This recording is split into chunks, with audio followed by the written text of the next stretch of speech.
Thanks for joining us. This is To The Point. I'm Luke Clary, in for Alex tonight. And today marks Giving Tuesday. That's a time when people give to charitable organizations working to improve the world. But the truth is, things are looking different this year. In a time of high inflation and ever-increasing costs of living, new reports predict that Americans will give less this year at a time when the number of the people in need keeps growing. If you aren't able to donate cash and still make ends meet at home, there are other ways to give. The Salvation Army of Sacramento tells us that they're not just looking for people to give their money, but also their time. We need another 40, 50 volunteers on a daily basis now through Christmas Eve to help us pull off that fundraising effort. $400,000 is the amount of money that we need to raise this Christmas to continue on track with where we're at. In 2020, the Salvation Army served 1 in every 48 people in Sacramento County, helping with things like food, rental assistance, and Christmas gifts. This year, they say it's more like 1 in 10. Other organizations like the Meadowview Family Resource Center also rely heavily on donations to help around 300 families any given month. They've also seen increased demand for assistance. Their program manager says that the extended effects of the pandemic have taken a toll on families. Looking at the fact that we've been in this pandemic for 3 years, there's been a lot of just emotional and a lot of isolation that has gone on. So as far as thin, it's gone from thin to like just income thin, but then it's also from a social emotional standpoint of thin. And if you're looking for another way to help on this Giving Tuesday, there's still time to donate to ABC 10's 3rd annual Stand Against Hunger campaign. And because of your generosity this year, we've already raised enough money to provide more than 500,000 meals. The Stand Against Hunger campaign goes through December 18th. And for a list of participating food banks and how you can help, just text the word hunger to 916-321-3310. We'll be featuring some of these food banks right here on To The Point tomorrow at 6:30. Well, we have some progress to report on the University of California workers' strike involving 48,000 people across 10 campuses.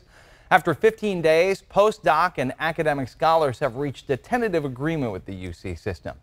Most postdocs will get a 20 to 23% salary increase for cost of living by next October. Academic researchers will get increased pay based on experience.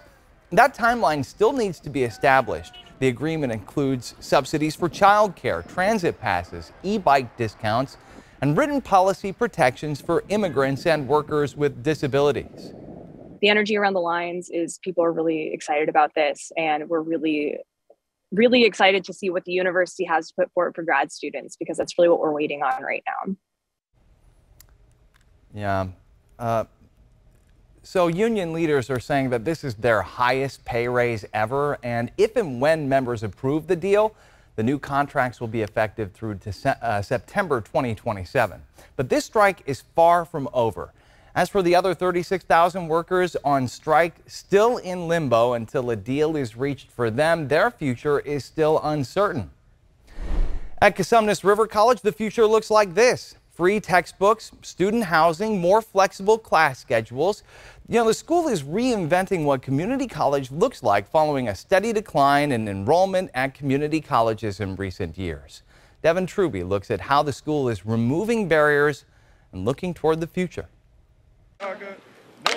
Cosumnes River College recognizing their past. The community college sits on Native American tribal land. While embracing history, they're also striving for first, angling to be the first community college in the nation where students don't have to buy textbooks, and to reach that goal by fall 2023. For students like Austin Newton, the cost of a textbook is also the cost of gas to go to school. Anatomy and physiology class, there was a book that you can buy twice because you can rent it for a certain period of time, and then you had to rent it again because it goes away by the time the term is over.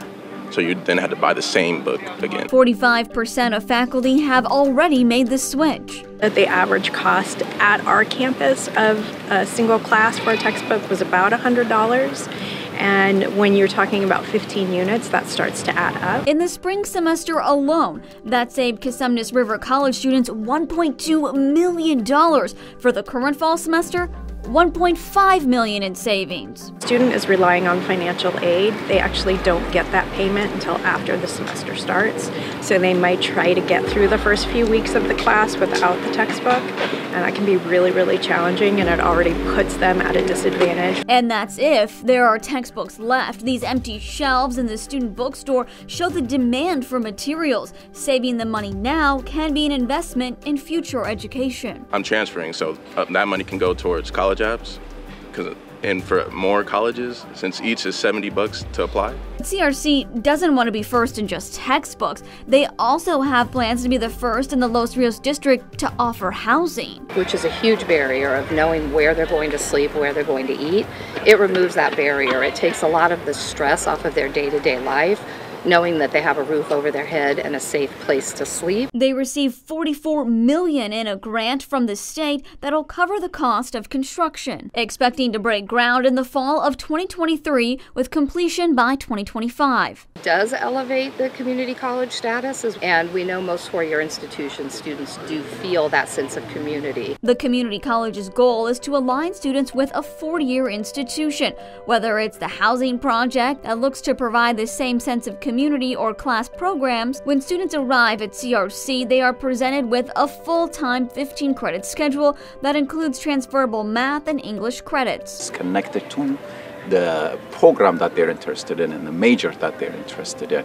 So that's what's unique about it. So instead of just taking courses that may not have anything to do with their program or program of study, we want them to come in and stay focused on the area that they're interested in. But also to graduate in 2 years by being and staying a full-time student. But students get a choice, giving them the flexibility for family commitments or jobs. But for those like Rebecca Satera in a demanding program of vet technician, she can choose to balance the course credit. I've done variations, so like depending on how hard the class is for me. While still feeling confident that she will transfer at the 2-year mark. I haven't been on the wait list at all yet, so that's been a good thing. For first-year student Liloni Street, Jean was able to get the classes she wanted and feels confident in a transfer after 2 years. It was a little bit stressful, just a little bit. I did procrastinate a little bit on trying to get the enrollment stuff done. Another barrier the college is removing is their COVID-19 vaccine requirement. That will start next semester. CRC President Dr. Bush says it served its purpose during the height of the pandemic, but they lost students in vulnerable populations, low income, and students of color. For African American and Latinx students, we also saw that we had a decline in those student populations. So we are doing targeted, equity-focused outreach to those communities to ensure that they have access to our institution. President Bush says they want to make sure communities of color know CRC is here for them to continue to honor Native American land the school sits on. And Devin Truby joins us now in the studio. Devin, we know that the pandemic impacted college enrollments across the country, Absolutely. Right? How did it impact Cosumnes specifically? Well, the group where they saw the biggest loss was actually what they would consider reentry students. Now, those are people that are 25 and older that maybe they didn't catch on to the idea of online education, or they couldn't because they were supporting their family or working another job as well. And next semester, you are going to see that COVID-19 vaccination requirement go away because they're hoping to attract underprivileged communities, communities of color as well, back to the institution. Now, getting rid of those physical textbooks, I think some people would see that as a pretty radical move. How about professors and teaching staff at Cosumnes? I was able to speak to one professor, and she admitted it did take her the whole summer to make that transition to an online textbook, but she thinks it is going to be better for the students because she can implement current events into the textbook. So discussing things like the pandemic instead of just decades old history that's there, and they don't have to wait for a new edition to constantly be reprinted. All right, Devin Truby, looking at the future potentially of education.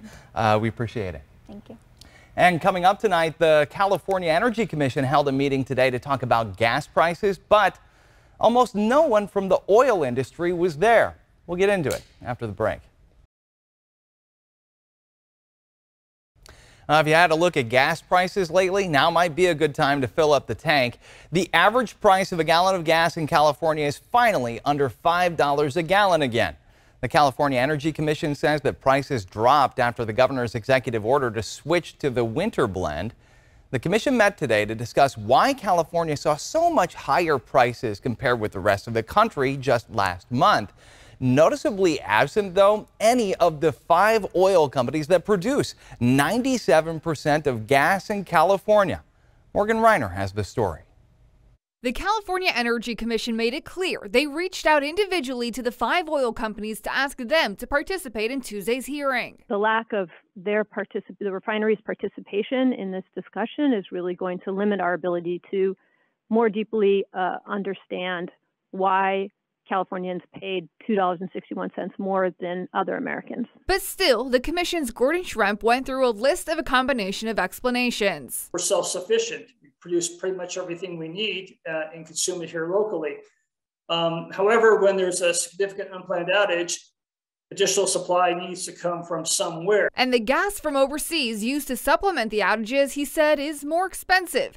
UC Berkeley's Haas School of Energy Director Severin Borenstein said that plays a role, but he has other thoughts. In the vast majority of these the differential, it's coming downstream. It's coming in the marketing, distribution, and retailing sectors. Refiners continue to play a huge role there. They own some of the downstream stations, and they have tremendous control over the pricing of most of the other branded downstream stations. CEO of consumer watchdog Jamie Court said he knows it's because of greed. 2022, the oil refiners in California doubled their profits. These are unprecedented profits. They're unprecedented windfall profits, and it's all because of the market power of the oil refiners. While the oil companies did not participate, the head of the Western States Petroleum Association, Catherine Reese-Boyd, said it comes down to mostly policymakers. We have a greater tax burden. We have higher environmental program costs. We adopt regulations and policies that have both prevented needed energy infrastructure from being built in the state, and we send signals to the market that have significantly curtailed investment. Now, the governor is calling for a special session on Monday to tax oil companies for the high profits that they make. The sole representative for the oil industry that was present in today's meeting says that it would just raise prices and that you can't tax your way out of the problem. We'll be watching this, though, and the prices you pay at the pump closely. And coming up tonight, a local high school musical of sorts is making its way to a screen near you. After the break, we're catching up with the creators and the story and its impact. And here's what we've got coming up tonight on our ABC 10 Plus app on Roku and Amazon Fire. We'll be right back. Welcome back, and for the last few weeks and even right here on tonight's show, we've been talking about food banks in our area and how demand is even higher now than it was during the peak of the pandemic. Alex Bell recently met up with the Mercy Coalition to find out how they help provide solutions for people in need in Yolo County. Hey, here to help. Hey, how are you? All right, what do we need for this box? Let's take some of these. And some of these, I think. Let's put some flour in there. It's leaking. Well, I'm Don. I am the executive director of the Mercy Coalition here in West Sacramento. And the Mercy Coalition grew originally as a coalition of churches in the faith community all working together, coming together to serve those that are unsheltered, and grew into a full nonprofit. And we get this opportunity now to work with a lot of partners and volunteers in West Sacramento, providing a variety of services, supportive services as well as food services, and we've done that for about 12 years now. We have seen those numbers of those who need the emergency food bags. They have shot up since 7-8 months ago, predictably. The inflation problem has, of course, reached people on the poverty line most of all. So the need is greater. And so what we're doing becomes, even though the numbers have shot up, we've got to find a way to meet that need because more people are hungry and they need it. Every race, color, background, gender, age, all of these, and their stories, the diversity of stories, and how they got to a point where they need this help. Some of them are clients that are staying in Project Home Key here in West Sacramento. Some of them are walk-up folks who come to Project Home Key and get emergency food bags that we provide through there. Some of them are walk-up folks coming to the County Social Services office here in West Sacramento. Some folks have homes, some don't. Some have children, some don't. Some are still unsheltered, some are in the process of getting unsheltered. But all have a great need to eat, of course, but also there's something more to that. One of our staffers used a great term. He's like, all the services that we do, he says, they're all important, but they're actually the connective tissue to the thing that is really important, which is to look somebody in the eye and to see their humanity and to recognize who they are and their need. The food will be gone and they'll need more food tomorrow, but the dignity we can give to people and the actual love and acknowledgement and value of them, that lasts a lot longer. That really is the heart of so many of the volunteers and workers that I know, not just in our agency, but many of our partners as well. There's a whole segment of society that's getting pushed to the brink, pushed to the brink, pushed to the brink. We can talk about economic policies and everything, and all of that's important, but meanwhile, we better figure out how to catch people before they get pushed off a cliff. Yeah, recognizing people's humanity, so important this time of year especially. Well, in other news, a homegrown local high school musical is hitting the big time, and you can now see it featured on HBO Max. Becca Habegger has been following this story and its impact since 2019 and caught up with the creators after their big New York City premiere.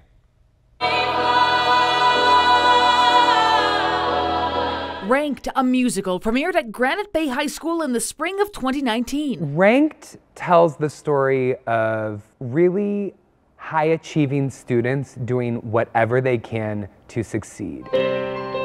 By pure coincidence, this show about the pressures high school students face debuted at the height of the college admission scandal, when America learned the rich and the famous were bribing their kids way into elite colleges, all orchestrated by a consultant named Rick Springer, who split his time between Sacramento and Newport Beach. When we saw these headlines playing out, it was like we were reading the plot of our show, right? Like, these kids had no idea. They're at college finding out that their parents lied to get them in, like their worlds are destroyed, and we're like, that's our play. My dream for this musical is to see it performed at high schools all across the country. Well, some dreams come true. Since the premiere of Ranked 2.5 years ago, Kyle Holmes, who wrote Ranked's script for Granite Bay High School, where he was theater arts director at the time, and David Taylor Gomes, the show's composer and lyricist, have had dozens of schools across the country reach out asking to perform the musical. The growing popularity of this original musical caught the attention of documentary filmmakers who captured the rise and pivot of the performances. This documentary follows a school in Cupertino, California, Ripley, West Virginia, and in the Bronx, as they're all working on their own productions of Ranked. And then COVID happens and life happens, and just this beautiful look into their lives. I caught up with Holmes and Gomes overlooking Times Square in New York City this past weekend after they attended the premiere of their documentary. It was such a unique and interesting experience for us to have someone making art about our art. It's such a gift for us to see into all of these lives of these kids performing Ranked. We got to actually meet the students who are featured in the film who've been performing our show, but we've never met them before. Yeah. So it was cool to meet the kids. It almost felt like meeting, so like we were all like, oh my God, we're celebrities. Like, we're meeting each other, because we knew so much about each other, but we've never met each other. So it was very cool. They say students are at the heart of this show. We really tried to make young people's voices the ones that were guiding the narrative. And I think what Annie and Ricky have done with this film is the same thing. They center the students, they center the young people, and it's their lives and their perspectives and their stories that are kind of guiding the documentary. And I think that that's very rare, and I think it's very special. I can't let the pressure stop me. I still have to live my dreams. Theater, it gives me hope.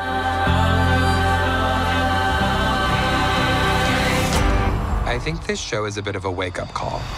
It's a 2-hour documentary feature. It's going to be released on HBO and HBO Max on November 29th. You can stream it and check it out. And it's called My So-Called High School Rank. That's probably important for us. Yeah, it is. Let's take a look at the Gilmore backyard, and these are your current temperatures right now. 46 degrees in Sacramento, 49 in Stockton, 47 in Modesto. And as we look ahead at your 10-day forecast, you can see some rain coming up this weekend. We're back. And we'll leave you with another reminder that if you're looking to donate this Giving Tuesday, the Stand Against Hunger campaign goes through December 18th. Just text the word hunger to 916-321-3310 to see how you can help. Thanks so much for joining us. We've got an all-new Jeopardy up next. Have a great night.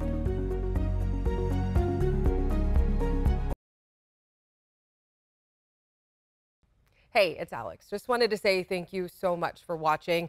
I really love hearing from everyone, and I hope that you'll stay in touch. Reach out to me on Facebook at AlexBellTV, or you can email me at tothepoint@abc10.com, or you can even send me a text message at 916-321-3310.